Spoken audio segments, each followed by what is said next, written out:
Hello everyone, welcome to my YouTube channel education Keeda by MC Kashyap. कैसे आप सभी? आप सभी अच्छे होंगे। तो देखिए, उत्तर प्रदेश यूनिवर्सिटी ने जो सीपी नेट का एग्ज़ाम कराया था, 2024 में बी फार्मा जीएनएम और एएनएम के लिए। तो देखिए, उसकी सेकेंड राउंड काउंसलिंग तो नहीं है, हालांकि मॉपअप राउंड काउंसलिंग जो है वो ऑफलाइन ऑन कैंपस होने वाली है, जैसा कि मैंने आपको पिछले वीडियो में बताया। तो आज हम उत्तर प्रदेश यूनिवर्सिटी से जो सीपी नेट का एग्जाम हुआ था उससे रिलेटेड काफ़ी सारे कमेंट बच्चों ने पूछे, आप सभी के कमेंट आए, तो उन कमेंटों को लेकर मैं डाउट क्लियर करने वाला हूं। तो देखिए, सबसे पहले बात करें डीडी कैसे बनेगी। तो डीडी को लेकर और फीस को लेकर काफ़ी स्टूडेंट जो है परेशान है। तो सबसे पहले हम आपको बताएं, जो आपकी फ़ीस लगेगी जीएनएम और एएनएम की, वो आपकी लगने वाली है 25,000 रुपये फीस, टोटल फीस। ये आपकी टोटल फीस हो गई 25,000 रुपये जीएनएम और एएनएम की। इसके बाद हम बात करें बी फार्मा की। तो बी फार्मा की जो आपसे फीस लगेगी वो 36,400 रुपये आपके लगने वाले हैं। तो डीडी कैसे बनेगी, डीडी कहाँ से बनेगी, कौन कौन बनवा सकते हैं, डीडी को लेकर प्रॉब्लम है। देखिए, डीडी आपको बनवानी पड़ेगी। फर्स्ट राउंड में काफ़ी 1-2 कैंडिडेट हैं जिनके जो है सीट अलॉट होने के बाद उनको एडमिशन नहीं मिला, और ये एडमिशन का अंतिम मौका है। वीडियो को ध्यान से पूरा लास्ट तक वॉच करेंगे तो किसी प्रकार का कोई डाउट रहने वाला नहीं है मॉक राउंड काउंसलिंग से रिलेटेड, चाहे डीडी का हो, डॉक्यूमेंट्स का हो।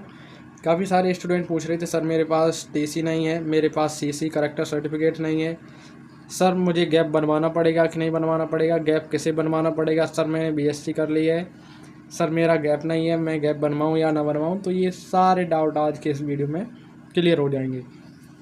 तो फिलहाल आप बने रहिए मेरे साथ। तो डीडी को लेकर हम बात कर रहे तो डीडी देखिए, आप जो है कहीं से भी, किसी भी बैंक से और कहीं से भी बनवा सकते हैं, किसी भी बैंक से और कहीं से भी बनवा सकते हैं, और आप चाहे तो सैफई में ही बनवा सकते हैं। सैफई में तुरंत ही बन जाएगी। आप जो है सैफई में ऑडिटोरियम में जहां आपकी काउंसलिंग होगी उसके जस्ट बगल में बैंक ऑफ इंडिया की शाखा है, आप वहां से बनवा सकते हैं। सैफई हॉस्पिटल के बाहर SBI, bank of Baroda, axis bank वगैरह बहुत सारी बैंक है सैफई में अवेलेबल हैं, आप वहाँ से भी बनवा सकते हैं। और आपको किसी प्रकार की प्रॉब्लम ना हो तो आप अपने यहाँ से डीडी बनवा के ले जाएं। डीडी कैसे बनेगी, आपको जाना है बैंक में जाकर कहेंगे सर मेरा इस प्रकार से एडमिशन हुआ है, उन्हें पता रहता है डीडी कैसे बनती है, वो आपकी बड़ी आराम से बना देंगे। तो आप परेशान ना हो, आपको जो है पैसे कैरी करने हैं अपने अकाउंट में या उनको देने हैं। तो देखिए, 25,000 की डीडी बनेगी, चाहे बी फार्मा वाले हों या कोई और। बी फार्मा अगर आपको मिलता है तो आपको 11,400 रुपये ऑनलाइन या ऑफलाइन तुरंत और जमा करने होंगे। तो अगर आपको वहाँ पैसे कैरी करके देखिए 36,400 ही ले जाने हैं कम से कम, क्योंकि हो सकता है आपको बी फार्मा मिल जाए, और बी फार्मा भी एक बेस्ट कोर्स है क्योंकि गवर्नमेंट यूनिवर्सिटी है, फीस ज़्यादा नहीं लग रही है, क्योंकि 36,400 रुपये ही आपके पर ईयर की ये फ़ीस है, और 25,000 जीएनएम एएनएम की ये भी पर ईयर फीस है। अब हम बात करें हॉस्टल की। तो हॉस्टल देखिए, काफ़ी स्टूडेंट पूछ रहे थे कि हॉस्टल कैसे मिलेगा। हॉस्टल का वहीं पे देखिए एक अलग फॉर्म मिलता है, उन्हें बता देना कि मुझे हॉस्टल चाहिए। अगर नहीं चाहिए तो जो है आप हॉस्टल वाला फॉर्म पे टिक नहीं करेंगे और हॉस्टल वाला फॉर्म नहीं भरेंगे। हॉस्टल आराम से सभी को मिल जाएगा, बहुत सारे हॉस्टल वहाँ अवेलेबल हैं, हॉस्टल की वहाँ कमी नहीं है।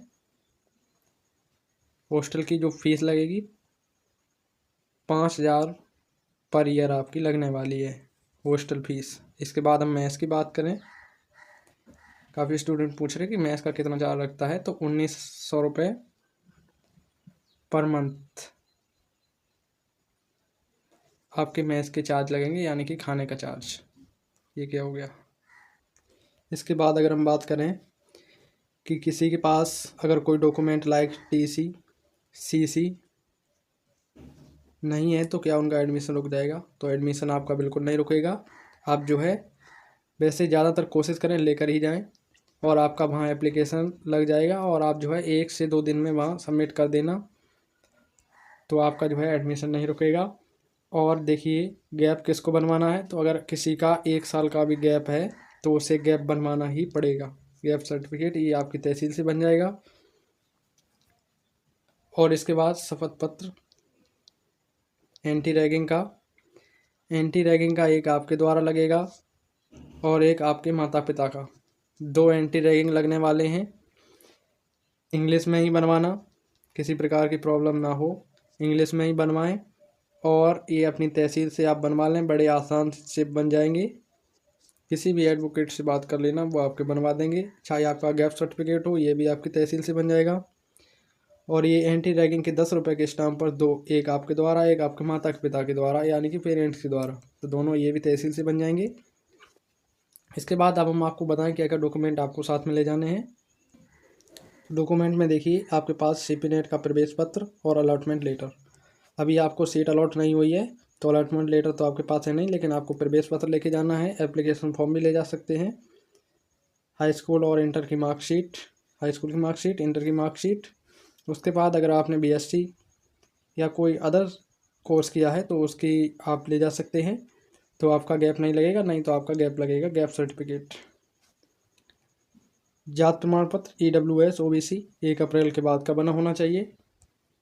ST SC का 3 साल पुराना भी चल जाएगा। इसके बाद अगर आपने कोई फ्रीडम फाइटर PWH का सर्टिफिकेट लगाया तो वो ले जाएंगे। उसके बाद आपके पास उत्तर प्रदेश का निवास प्रमाण पत्र होना चाहिए, वो भी आप ले जाएंगे साथ में। CC यानी करेक्टर सर्टिफिकेट, ये आपके इंटर कॉलेज से आपको मिल जाएगा। तो तुरंत, अभी तक आपने नहीं बनवाया है तो तुरंत अपने इंटर कॉलेज जाइए, वहाँ से अपना करेक्टर सर्टिफिकेट और TC लेके आइए। देखिए TC भी आपकी इन्होंने अनिवार्य की है, लेकिन बहुत रेयर केस में आपको प्रॉब्लम हो सकती है वहाँ पे। और इसके साथ देखिए इन्होंने 10 रुपये के स्टाम्प पेपर पर आपको एंटी रैगिंग सर्टिफिकेट एक छात्र के द्वारा मांगा है, एक आपके माता पिता के द्वारा। तो ये टोटल देखिए आपके इतने डॉक्यूमेंट है, ये सभी ओरिजिनल ले जाने हैं, +2 कॉपीज भी 2 लेके जानी है आपको। इस बात का ख्याल रखें। इसके बाद देखिए काफ़ी सारे स्टूडेंट पूछ रहे सर मेरे पास ईमेल नहीं आया। तो ईमेल का आप एक बार ऐसा है, देखिए अपनी ईमेल को आप एक बार चेक कीजिए। वहाँ आपको स्पैम का 3 डॉट पे क्लिक करेंगे तो आपको वहाँ एक स्पैम का बॉक्स मिल जाएगा। हो सकता है आपका ईमेल पे मैसेज आया हो, आपको बुलाया हो और किसी कारणवश नेटवर्क इशू की वजह से, सिस्टम प्रॉब्लम की वजह से आपके पास ईमेल ना आया हो, लेकिन वो आपके स्पैम बॉक्स में हो सकता है हो। तो एक बार अवश्य चेक कर लें, क्योंकि कल 24 तारीख है, कल सभी को जाना है, तो आज ही चेक कर लें एक बार। और इसके बाद हम बात करें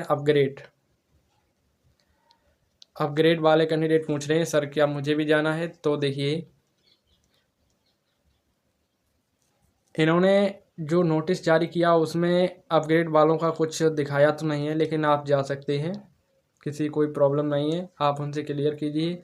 इन्होंने किसी प्रकार की कोई हेल्पलाइन नंबर भी नहीं दी है जिससे इनसे बात हो सके, तो आप जा सकते हैं।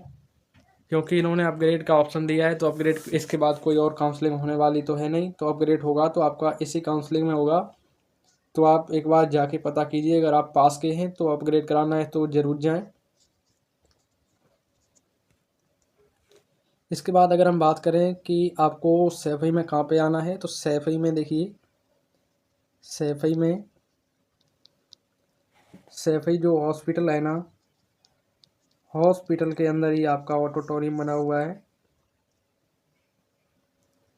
हॉस्पिटल के कैंपस के अंदर आपका ऑडिटोरियम है। ऑडिटोरियम में आपको बुलाया गया है, तो ऑडिटोरियम में आपको आना है। किस प्रकार से आएंगे, अगर आप इटावा से आते हैं तो बड़े आराम से आप जो है इटावा के लिए, आप सैफई के लिए इटावा से आपको ऑटो वगैरह मिल जाएंगे। और आप मैनपुरी से आते हैं तो भी आप बड़े आराम से आ सकते हैं, हालांकि आप मैप का यूज करके भी आसानी से पहुंच सकते हैं। और देखिए इन्होंने उन्हीं को बुलाया है सिर्फ जो फर्स्ट राउंड के लिए रजिस्ट्रेशन करवाए थे। तो 2 दिन का टाइम दिया था, 24 से 26 तक का, तो रजिस्ट्रेशन करवाए हैं, सिर्फ उन्हीं को बुलाया है, वही पार्टिसिपेट कर पाएंगे मॉक प्लान काउंसलिंग में। जो रजिस्ट्रेशन नहीं किए हैं वो पार्टिसिपेट नहीं कर सकते, इसका भी ध्यान रखें। तो अभी तक के लिए इतना ही। डीडी को लेकर ज़्यादा प्रॉब्लम थी, डॉक्यूमेंट को लेकर थी, वो भी क्लियर हो गई, और अपग्रेड को लेकर थी, वो भी प्रॉब्लम क्लियर हो गई। तो वीडियो में अभी तक के लिए इतना ही। Thank you so much watching for this video. धन्यवाद।